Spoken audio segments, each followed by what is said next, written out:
Hello and welcome along to this Nerve Sport exclusive interview. Today I'm joined by the coaching staff at Hamworthy United. Tim Sills, the first team manager, Ben Sullivan, the goalkeeping coach, and Christina, his assistant manager. And Toby joins us as well. Toby, first of all, how are you doing? Very well, thanks. Good. And you guys, how are you all doing? Oh, it's like who speaks first. Silsey, you're the boss, mate. You can go first. Yeah, we're good. Football's kind of been the nice distraction all the way through, and so now to be back into it a bit more and getting training and looking forward to friendlies and having a date for the start of the season, it just gives you a bit of a boost. So yes, it's not been too bad, to be fair. Cool. Who wants to go next? Go on, Chris. You know you want to. How are you feeling? Yeah, no, we're good. Like Silsey said, it's been good to finally get back to doing what we all love, and sort of we're about 5-6 sessions in now, and it's good to be back amongst the boys in a slightly different format to start with obviously the social distancing, but everyone's sort of embraced that, which has been good, and hopefully now we can look forward to getting the season started properly. Yeah, and I just echo that, guys. And with all the uncertainty, when are we starting, when are we not? It was really difficult for us to kind of plan on what we were doing and what positions we were going to try and enhance our team on. The two gentlemen alongside me are obviously in charge of the proceedings, and to be fair to them, they got some really good players over the line, but they obviously wanted to play as soon as well. So it's really important that we get the season up and running as soon as. Have you had any word at all from the league about when things might be getting underway, or is it completely up in the air? No, we've got a date of the 5th of September is what we're working towards for the first league game of the season, and there's going to be an FA Cup game on the 1st as well. So our league game will start a little bit later than the FA Cup this year. But yeah, so that's quite nice. You kind of spent all that time waiting, and then they suddenly chuck them on you, which is good. You'd rather that. But all of a sudden, you're in a bit of a rush to get pre-season going and get friendlies, in place and preparation sorted. So we have got a definite date at the moment to work towards, and hopefully that doesn't change. And if you just take it back a few months and just look at this experience as a whole, even a few weeks ago, how has this improved you as a coaching staff and as management? Because early on in your careers, to be faced with a global pandemic and everybody at the club, what has this been like? What challenges have you faced? And most of all, do you feel you've come out as better coaches and managers at the end of it? Do you feel you've improved and learned things along the way? That one for you, Chris, is it?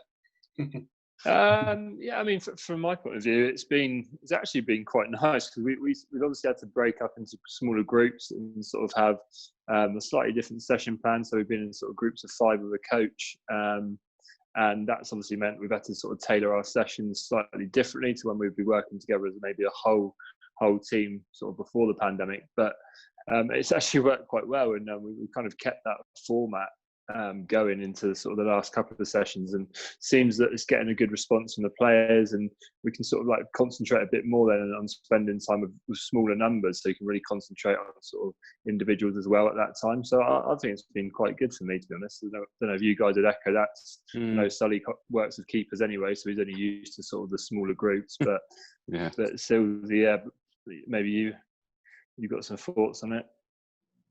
Yeah, I think with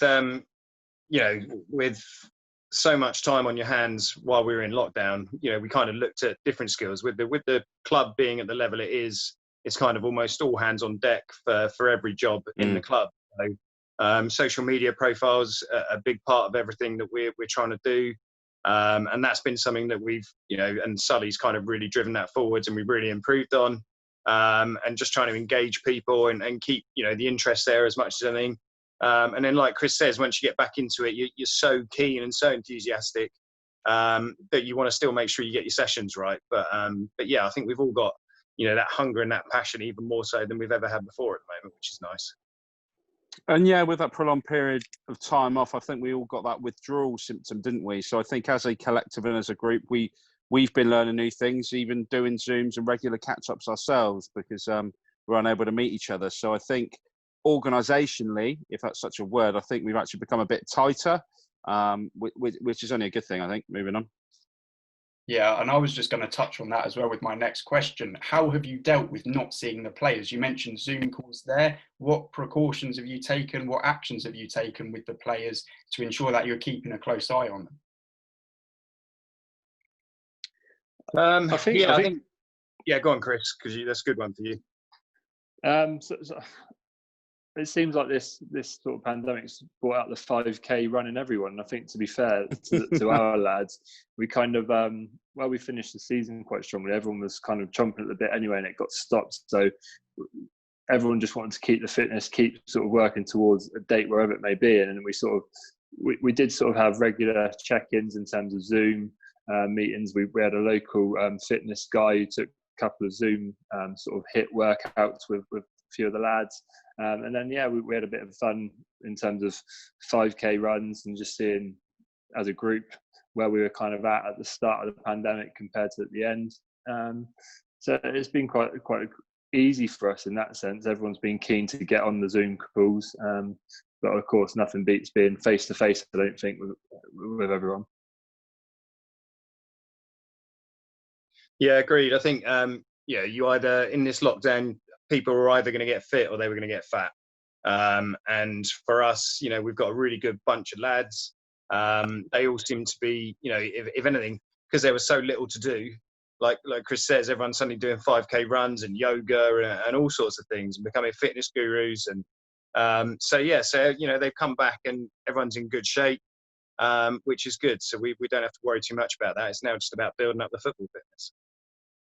Just on that point, you say everyone's come back in great shape, and I suppose that's pretty essential given the tight schedule that you've now got. Just looking through your pre-season list, and there's quite a number of games just in the next couple of weeks or 3 weeks. How do you think the lads are going to cope with that level of physical test, given how long they've had off?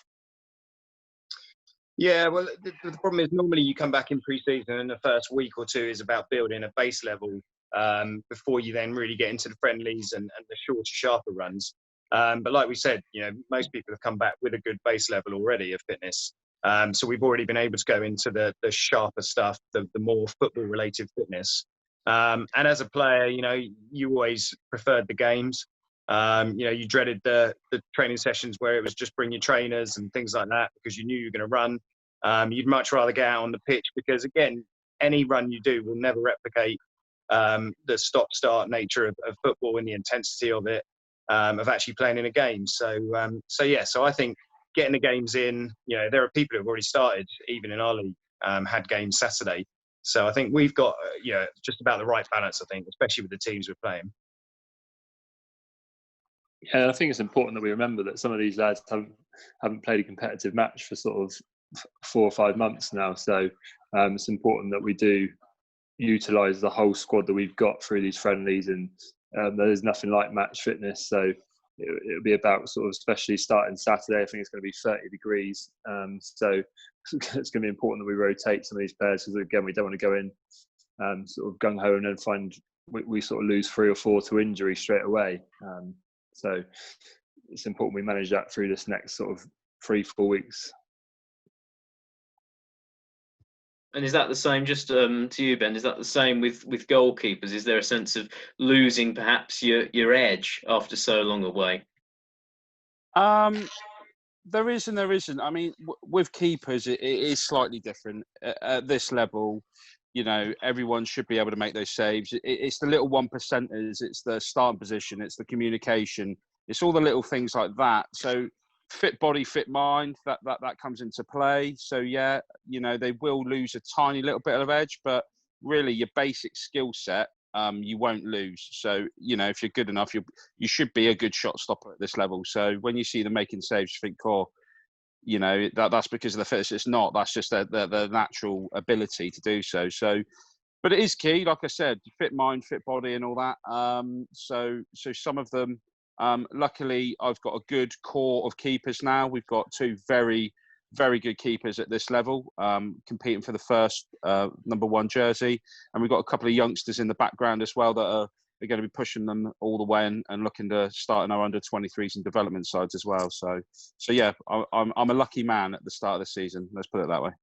And reflexes are, of course, a big part of goalkeeping. Are there any basic drills that you recommend for your keepers just at home? Because I'm sure, you know, there are some where you can comfortably do at home just to keep your reflexes in shape. Yeah, there are. That, I mean, it is hard individually. I mean, if you go on YouTube, there's plenty on there, like using your back garden, you've got a back wall, and obviously bouncing it against it, kind of dropping it and turning. But there's nothing better than really getting a friend or your mum, your dad, or what I would say always pre-season is always focus on footwork, and basic handling, but footwork, quick feet, working using ladders, using cones, and focusing on that rather than the ball in your hand. As I say, like if you are a goalkeeper, you should be able to catch a ball and save a ball. Yes, there are basic techniques in how to do it. But having kind of more agility and, as you say, reflex will come through your kind of body makeup and your positioning. So I would suggest doing that, getting some cones, getting some ladders, get your dancing shoes on and focus on that pre-season. Just to you, Tim, what are you looking for from pre-season primarily? Is this about getting a few wins on the board and building some confidence going into the start of the season? Or is it just more about building up fitness? Because we see sometimes clubs can have great pre-seasons where they win every game 8-0 and then they don't kick on during the season, and vice versa as well. So how much importance do you place on confidence versus the fitness side of things? Yeah, it's a tough one really, because like you say, sometimes you've had really good pre-seasons and it doesn't necessarily mean much. You probably don't really want a really bad pre-season, because obviously confidence, can get affected in that respect. But yeah, fitness is the main thing, especially at the start. And avoiding injuries, that's obviously important as well. So we need to make sure they're in the best physical condition they can be when they go into games. You want a performance, so you don't want to put too much emphasis on results, but you want them to start, playing the way that you want. You want them to start finding their feet again, just getting back into the swing of things. And as long as you can see those signs, then everything remains positive. Going into the season, if you're doing the right things and people have got that fitness level and that their fitness levels to where you want it to be, then it's all about building towards that first game of the season. Yes, you want to have some decent performances in pre-season, but like you just said, sometimes it doesn't make much difference once the season actually gets going. So definitely looking at fitness to start off with, and then hoping that their performances come with that. And how important is it for a coaching staff and management to have that, as you say, the starting date? You have a date, you have a target. Just how important is it in the work that you do with training with the players? Yeah, I don't think we've ever really experienced not having that. So it's you suddenly realise how important it is to just focus everyone's minds as much as anything. Throughout July, once we were allowed to go back socially distanced, we got the players together once a week just so they could reintroduce them to a ball, and just get them back together as close as we could be. So now having a start date is just absolutely crucial, just in terms of our preparation, and suddenly everyone's got that little buzz again, and there's an excitement, all around the football world, and it is, it could hopefully, as long as coronavirus doesn't affect it anymore, it could be, one of the most special seasons that has happened, because suddenly people don't take it for granted at all. Just looking ahead, sorry, Adam, you go ahead. You go. Just going to say, just looking ahead to the league season, to all three of you, are you at the stage now where you're setting your players or the team as a whole certain targets, a points target or a place target, or do you leave things more open-ended than that at this stage? Sally, what would you do? We're an ambitious club. I think we've made some bold statements in pre-season with some of the signings that we've made, and as a group, and obviously, I believe that we should be pushing very high up in the league. Yes, I think actually it's going to be one of the most competitive seasons in the Wessex Premier for a long time. When the fixture list came out, I was looking at when do you get that kind of run of games where you can really maximise those points and build up some momentum? And actually, all the way along, I'm like, that is a challenge. It's going to be there's going to be some real good games as we go along. For me, I don't really put an emphasis on points to start with, like Tim said at the start. It's about building momentum. It's about performance. And as long as our guys and we're confident throughout pre-season that we're doing the right things, then I think hopefully a lot of it will fall into place. But from my mindset, and the other two might differ, that we should be challenging at the top. We have got a good side. We've got good management set up. We're a good club, an ambitious club, and that's where I think we shall be taking it. Hopefully. Yeah, I think for me it's about good habits more than anything, and even in pre-season, that for me as a player was always sort of it was getting those good habits back early doors, and then if all the players that have come back so far are sort of training well and showing those good signs early on, and that just needs to continue. We finished the season on a bit of a high. Obviously, it was cut short, but we won the last 4 games, and there was a real buzz around the place. And obviously, that breeds confidence. And I think that's probably one of the main reasons we were a bit gutted when it finished, but also we were so eager to get started again. And if we can keep that confidence within the camp, there is no reason, like Ben says, that we can't be right up there. And you've I mean, sorry, I was just going to come in just to round it up. Yeah, I mean, I agree with all of that. I think we're realistic. We by no means have the biggest budget in the league, but we by no means have the smallest one either. So we know what we're capable of. We'll make sure that the players are aware of our ambitions, but what their ambitions should be as well. And we're looking to have a very positive season. And you've all mentioned signings there. What have you got from what you've signed that you feel can really improve your squad going into next season? For me personally, it would be we needed winners and that winning mentality. And in Matty Neal, he's won a league with Christchurch. Max Buckler coming from Portland, he was a massive part of that team that won the Wessex Prem a few seasons ago. And then Shane Murphy, who a successful spell at Tottenham and is dropping down from sort of the Southern Premier League team. So 3 really big characters and also 3 proven winners. And I think you do need that within a side to sort of pull you through, certainly when maybe your back's against the wall in games. For those sort of lads to really dig in and then to pull the other lads with them, it's going to be massive for us, I think, throughout the season. Yeah, and you look at on the flip side of what we've lost as well. I think when we asked people if they wanted to sign on again, everybody was very positive about signing on again. So it shows that we're doing something right. We've ended up losing a couple. One because he's become a manager, Fawzi Sadi, the manager at Blackfield and Langley. Absolutely go for it. Great opportunity, and I'm sure he'll do very well there as well. And then Jamie Beasley was the other one we lost again because he's expecting a baby soon, and purely family reasons wanted to play for a club that was closer to home. So you kind of understand those reasons, and it's not because they don't like us or they don't believe in what we're doing. Sometimes there are things that are bigger than football, or within football you get an opportunity. So like I say, we're obviously doing something right where our retention is very good as well. And then for us, it was just about tweaking it with some real quality signings and proper characters as well, which is what we've got. Just finally from me, the news yesterday about the FA Cup prize money being halved across the board for next season. I just wondered, how's that going to affect clubs like your own? We've got to win a game first. make sure we get some prize money. Because I think the further along you go, it's the prestige as well as much as anything. Yes, I think the prize money was actually really good in previous years. You're kind of surprised at what they give you even in the earlier rounds, and for clubs like ours that is crucial. So yes, obviously it's gonna hit it a little bit, but ultimately FA Cup's all about the prestige, especially for a club like ours, seeing how far we can go, and really giving it a good shot. So beyond that, the financial stuff is for the club to work out. I mean, it's more important that we get spectators back in the ground.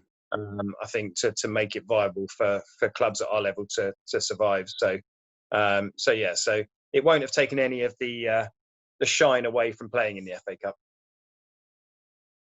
No, and I just echo what Silsey says, and it's more important about how we can generate regular money. We're looking at opening, well, as soon as you can have spectators in, and when you can open the bars up and clubhouses, and also how you expand your audience and get a wider range of fans. So we addressed it earlier around how we're kind of trying to grow in terms of social media and stuff to attract more people to either watch us or come and see us or buy merchandise and all that jazz. So we're trying and exploring other avenues, but like Silsey said, it's it is a shame, but let's be honest, it was to be expected. So it just means we're going to have to go a little bit further, doesn't it?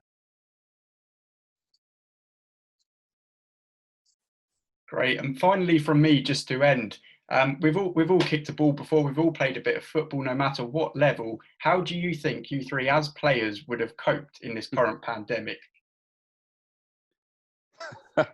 I would have kicked back and relaxed more, and probably come back even larger than I am now. So whereas the other two are in a bit better shape than me, Adam. So I'll pass it over to those two. To be fair. Yeah, to be fair, having been out injured for quite a while, I was sort of chomping at the bit to get back doing some sort of fitness. So I've been all over the running and the gym sessions. Now they're back open. So yeah, nothing's sort of changed there for me. It's been nice to be back in sort of training as well and joining in. So that's been quite nice. Yeah, I could never stand running. I hated it. Unless there was a ball in front of me to chase. So it would have been an interesting one to try and really motivate myself to keep myself fit as possible. Because for me, the mantra of close season was, yes, I'd probably tick over, but pre-season was for getting fit. So I'm not sure I'd have done with a 5-month close season. But there have been times, to be fair, where I've kind of even reflected on it and thought how lucky we are that or how lucky I am, especially that I wasn't playing in my prime at this point, because it's such a shame that a lot of people have lost half a season pretty much. So I think we can, like I say, we can all really look forward to football, and very much in the mindset that we'll never take it for granted again. Brilliant, fantastic. Well, from me and Toby, thanks for joining us. Toby, is there anything you'd like to say? Yeah, thank you very much to all three of you. Really interesting. Yeah, it's nice to put faces to the names as well, and good luck for next season. I'm sure we'll speak before that as well. But yeah, good luck from all of us for next season. Thank you very much. Cheers, guys. Cheers, chaps. All the best.